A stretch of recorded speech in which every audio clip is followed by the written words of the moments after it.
There's a common, comforting idea about leadership, that your team always brings you neat, perfectly categorized problems with clear timelines and ready-made solutions. In reality, people walk into your office carrying housing stress, logistical failures, and a dozen emotional reactions, dumping them all on your desk at once.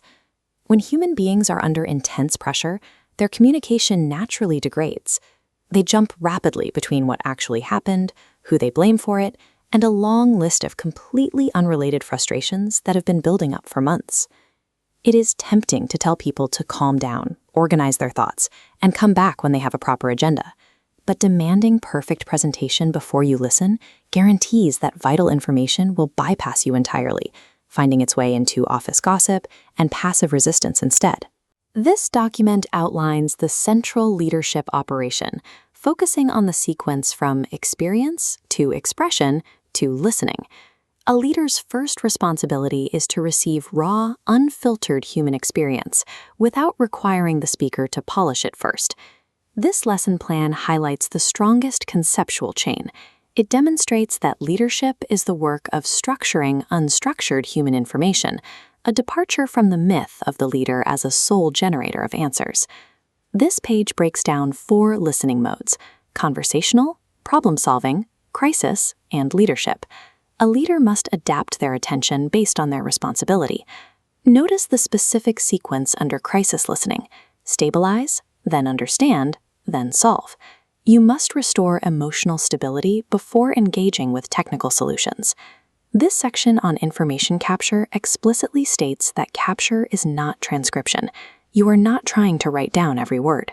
You are listening for conceptual anchors, major problems, people involved, and unresolved questions, to reconstruct the core issue later.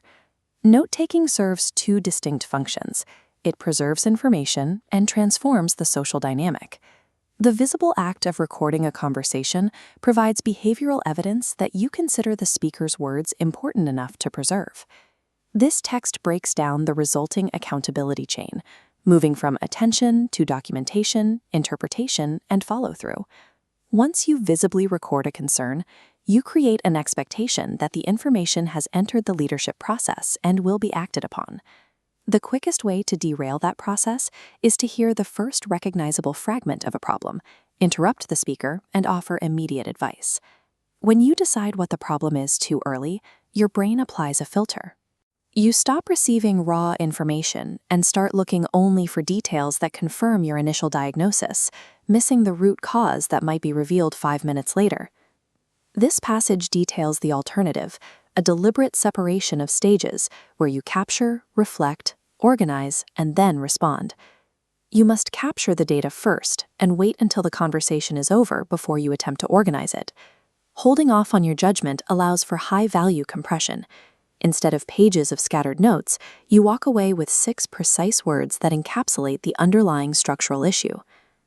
This document compares 2 statements: the emotional, "Nobody ever tells me anything," and the structural, "Changes in rehearsal plans are not reaching participants." We move from the personal statement to observing a pattern, asking a structural question, and arriving at a systemic diagnosis.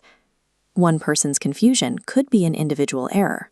But when 10 people express the same frustration, those complaints become sensor readings, detecting accumulated pressure in the organization's systems. This text lists targeted solutions, like a checkout process or a labeling system, shifting the focus from reacting to individual incidents to engaging in systemic design. The objective is to modify your operating conditions so the same category of problem stops regenerating. This final breakdown defines leadership as service, explicitly stating the goal is to make your team's lives easier through conflict reduction, clarity, and better communication. You are taking the raw noise of human frustration and building a system that makes the work possible.